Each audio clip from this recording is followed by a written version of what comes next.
जगन्नाथपुरी गए हो कभी? गए हो?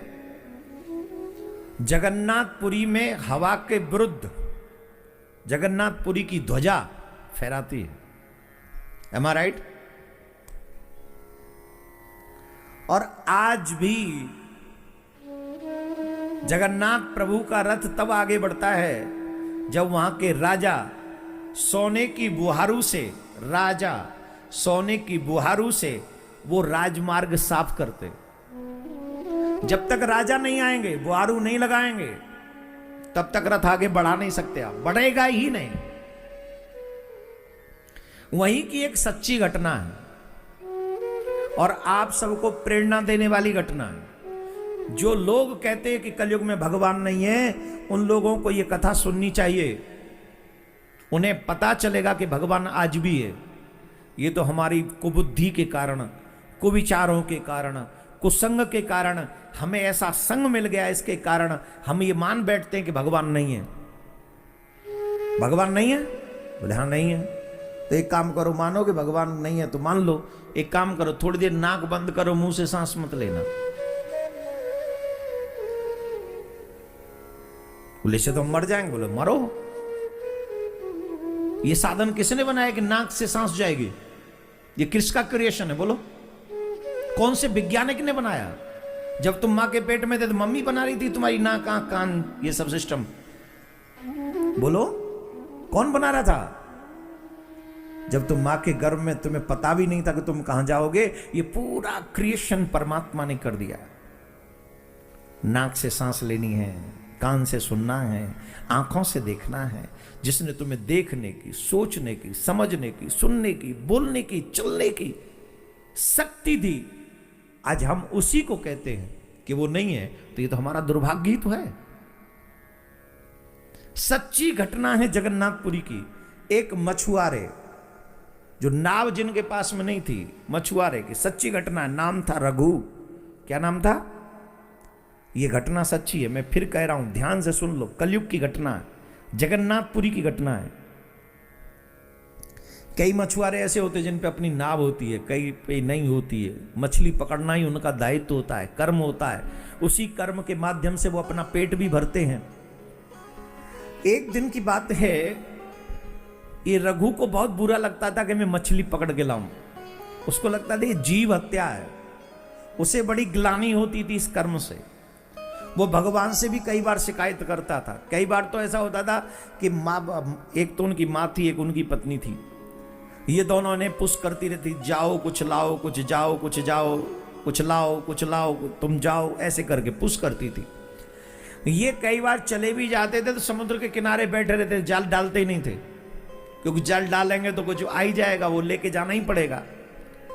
कई बार खाली हाथ आ जाते थे। माँ पूछती थी क्या हुआ? बोले कुछ मिला ही नहीं। इन्हें सबसे ज्यादा ग्लानि होती थी इसी बात से कि हमें मछली पकड़नी पड़ती है, जीव हत्या करनी पड़ती है, हमें नहीं करना है। भगवान से शिकायत भी करते थे, प्रभु हमारा कल्याण कीजिए, हमें इससे मुक्ति दिलाइए। एक दिन इनकी माताजी ने और इनकी पत्नी ने को बहुत डांटा, तुम ऐसे बैठे बैठे रहते हो, कैसे काम चलेगा? हम भूखे रह जाएंगे, भूख से मर जाएंगे। तुम्हें कुछ कार्य करना चाहिए, ऐसे मत करो। जाओ। ये जाल लेके गए, रोते हुए गए कि प्रभु हमें ये सब नहीं करना है, फिर भी आप ऐसा करवाते हो। अब तो पेट इनका भरना है, ये भूखे रह जाएंगे, क्या करें? जाल बिछा दिया।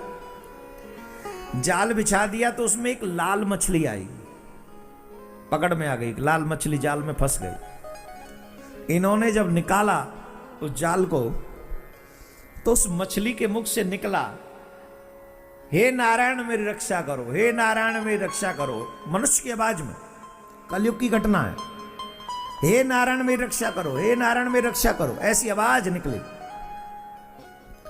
जब ये आवाज निकली मेरे भाई बहन, उसका हृदय कांप गया रघु का। वो रोने लगा।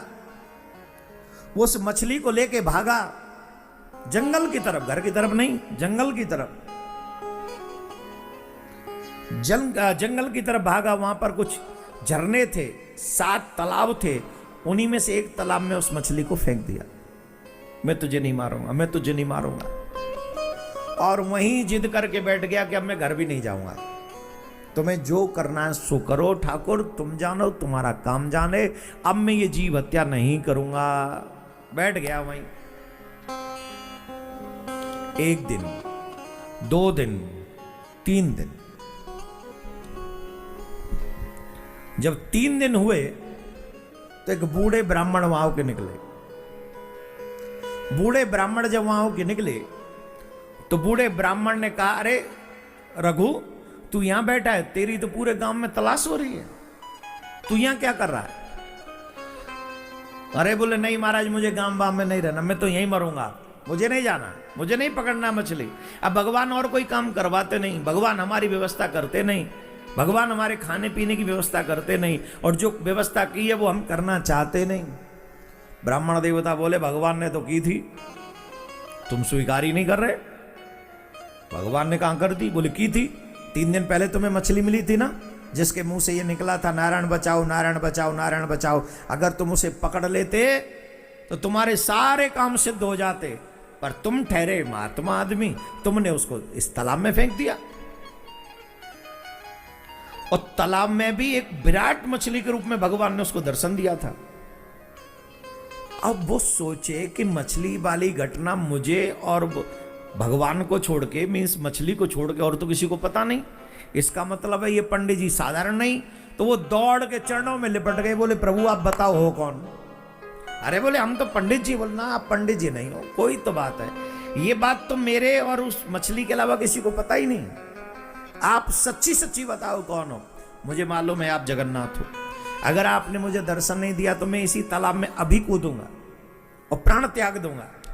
तब भगवान मेरे जगन्नाथ प्रभु ने उनको साक्षात दर्शन दिया। साक्षात दर्शन दिया जगन्नाथ प्रभु ने उस रघु को, और कहा कि अब तू घर चला जा, तेरे सारे काम अपने आप सिद्ध होते चले जाएंगे, अब तुझे मछली पकड़ने की कोई जरूरत नहीं पड़ेगी, अब तू मेरा भजन कर, अब देख तेरे काम कैसे कैसे होते हैं। ठीक है, प्रणाम किया। घर आया, गांव वाले उल्टा सीधा बोल रहे थे, बना बाबा जी का बच्चा, घर में सब भूखे मर रहे।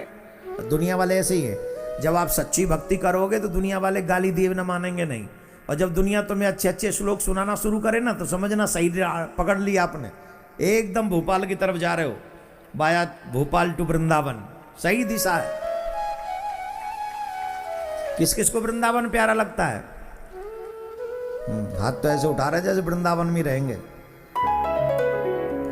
रीवा में रहते हुए भी ये सोचो कि मैं वृंदावन में वास कर रहा हूं, तो वृंदावन का ही फल आपको रीवा में रहते रहते मिलेगा।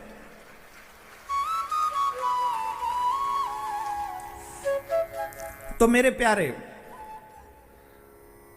घर में जब आए तो गांव वालों ने सुनाई, मां ने भी कुछ सुनाई, लेकिन जब पत्नी के पास पहुंचे तो और दिन तो पत्नी बड़ा डांटती थी। आज पत्नी ने बड़े आदर से बैठाला और कहा, सुनते हो, पहले तो मैं डर गई थी कि आप कहां हो, 3 दिन से आपका पता नहीं चल रहा था, मैं डर गई थी आप कहां चले गए। परंतु पता है, आपके जाने के बाद यहां के जो गांव के जो मुखिया थे, उन्हें पता चला इनके घर में कुछ खाने को नहीं है, न जाने किसने प्रेरणा दी उन्हें, तो वो हमें कुछ खाने के लिए अन्न इत्यादि राशन भिजवाया। जिस दिन से उन्होंने राशन भिजवाया, हमारे घर में अब कोई कमी नहीं रही, अपने आप ही सारी व्यवस्था चलती चली जा रही है। महाराज रघु को तो पता ही था कि ये सब भगवान की लीला है, वो तो दर्शन करके आया ही था, उन्हें तो मालूम ही था कि ये सारा अरेंजमेंट भगवान ने ही किया है। अब तो लीला बढ़ने लगी। अब भगवान ने क्या किया मालूम? लोग कोई आते, अरे भैया रघु तुम तो बड़े अच्छे हो, देखो हमारा बच्चा बीमार है। जिस बच्चे के बीमार बच्चे के सर पे रघु हाथ धर देते, बच्चा ठीक हो जाता। किसी के बच्चे की विवाह में लेट होता, रघु से पूछता और रघु कह देता, चिंता मत करो, जगन्नाथ का भजन करो, अब तुम्हारा विवाह जल्दी शीघ्र हो जाएगा तुम्हारे बच्चे का। वो विवाह हो जाता।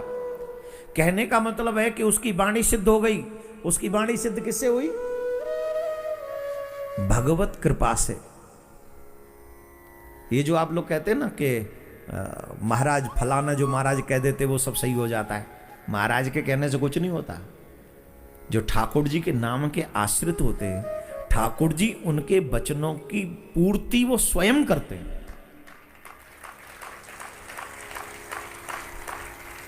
देखो, जिन पे भरोसा ही नहीं है, जो झूठी झूठ बोलते हैं, उनका तो गारंटी क्या है। लेकिन जो सत्य बोले, जो भगवान के हों, उनके लिए संसार में कोई असुविधाजनक की स्थिति नहीं होती। जो 24 घंटे भगवान का नाम लेते, कथा कहते, उनके मुंह से जो निकल जाए सत्य ही होता है। भगवान करते, वो नहीं करते, उनकी कोई पावर नहीं, उनकी कोई ताकत नहीं है। भगवान वचन सत्य करते। हुआ भी यही। अब तो महाराज रघु की बड़ी ख्याति हो गई।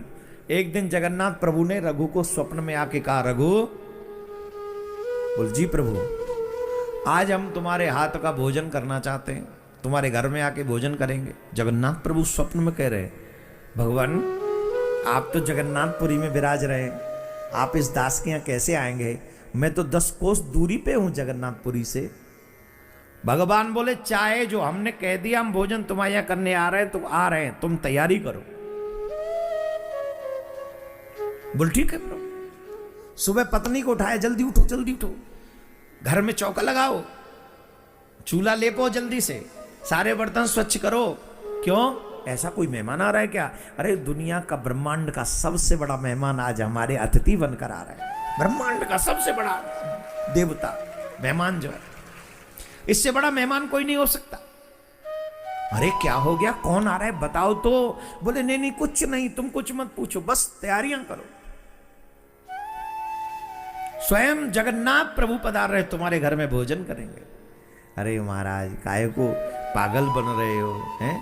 राजा का वो व्यवस्था, जगन्नाथ प्रभु इतना बड़ा भोजन व्यवस्था उनका होता है, उतनी बड़ी व्यवस्था को छोड़ के तुम्हारे यहाँ आएंगे? अरे स्वप्न स्वप्न ही होता है, इनमें मत पड़ो। बोले तुमसे जो कहा है वही करो, आगे जगन्नाथ जो करेंगे वही होगा। बड़ी सुंदर कथा है मेरे भैया, क्या बताएं तुम्हारी से बड़ा। अब वहां जगन्नाथ प्रभु भोग लगाए, प्रभु को पट बंद किए, और जैसे ही पट बंद किए, थोड़ी देर बाद पट खोले तो आज प्रभु ने कोई भोग स्वीकार नहीं किया। मंदिर में ब्राह्मण देव भागे राजा के पास, महाराज महाराज अनर्थ हो गया। क्या हो गया? बोले प्रभु आज से बड़ा अनर्थ है। ऐसा नहीं हुआ, आज प्रभु ने कोई भोग स्वीकार ही नहीं किया। राजा दौड़ा, चौखट पे सर पटकने लगा, हे प्रभु इस दास से क्या अपराध हो गया? हे प्रभु क्या अपराध हो गया? मुझे क्षमा कर दो मेरे मालिक, मेरे प्रभु, जो अपराध हुआ वो क्षमा कर दो, पर बता दो मुझसे अपराध क्या हुआ, आपने भोजन स्वीकार क्यों नहीं किया? राजा ऐसे कह ही रहे थे तो राजा को शब्द सुनाई पड़ा, राजा तेरा कोई अपराध नहीं हुआ है, आज मैं रघु के यहां भोजन करने आया हूं।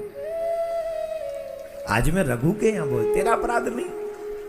अब मैं आज यहां भोजन कर रहा हूं, तेरे यहां तो नित्य करता हूं। प्रभु कहां है? रघु बोले यहां से 10 कोस दूरी पे। तुरंत रथ तैयार किया, घोड़े पे सवार हुआ, रथ को छोड़ दिया, अपने 10-5 सैनिक लिए भागो, प्रभु वहां है। दौड़ के पहुंचा और वहां जाके जो दृश्य देखा, आहा, आनंद करने वाला वो दृश्य था। कैसा दृश्य था?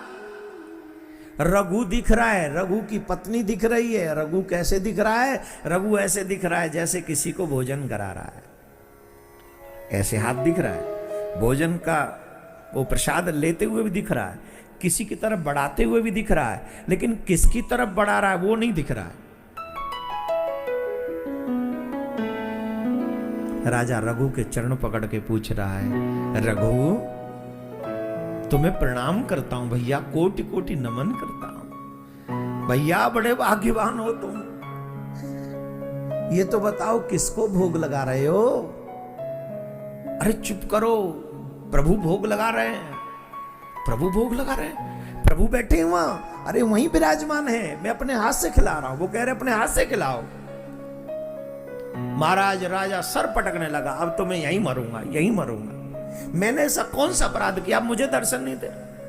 आप इसके हाथ से खा रहे हो, रघु के हाथ से, पर मुझे दर्शन भी नहीं दे रहे आप।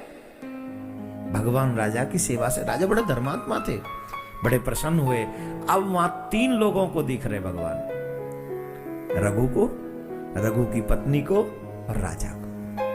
राजा की आंखों से झरझर आंसू बह रहा है और रघु की पत्नी बड़ी खुश होकर भगवान को परोस रही है और ठाकुर जी को रघु अपने हाथों से पवा रहे हैं। ये अद्भुत दृश्य देखकर राजा जो है समझो सागर में डुबकी लगा रहा है, प्रेमानंद के सागर में। महाराज जय हो, भैया रघु तूने हमारी इस पूरी जगन्नाथपुरी को धन्य कर दिया। देखो संसार में कोई छोटा बड़ा नहीं है, जिसने भगवान की पूजा नहीं की वही सबसे छोटा है, जो भगवान का न बन सका हो वही सबसे छोटा है, और जिसने भगवान को स्वीकार कर लिया इस ब्रह्मांड में सबसे बड़ा वही है, वही है। भगवान ने कहा राजा से, राजन जी महाराज एक काम करो। क्या? बोले अब ये रघु की माँ, रघु की पत्नी जगन्नाथपुरी में रहने चाहिए, इनके लिए निवास की व्यवस्था करो, इनके भोजन की व्यवस्था करो। और बोले महाराज आप काहे चिंता कर रहे हैं, मेरे महल में ही रह लेंगे, मैं खाली कर दूंगा महल, इनके लिए रहे प्रभु, सब आप ही का है, आप जो आज्ञा करेंगे वो होगा। रघु अब तू इस गांव में नहीं रहेगा, रघु अब तू चल महल में रहना, सेवा करना मेरे प्रभु की, और भैया हम तेरी सेवा करेंगे। अगर भगवान तक न पहुंच सको तो कोई बात नहीं, जो भगवान तक पहुंचे हुए हैं तुम उन्हीं तक पहुंचने की कोशिश कर लो, उसी में तुम्हारा बेड़ा पार हो जाए।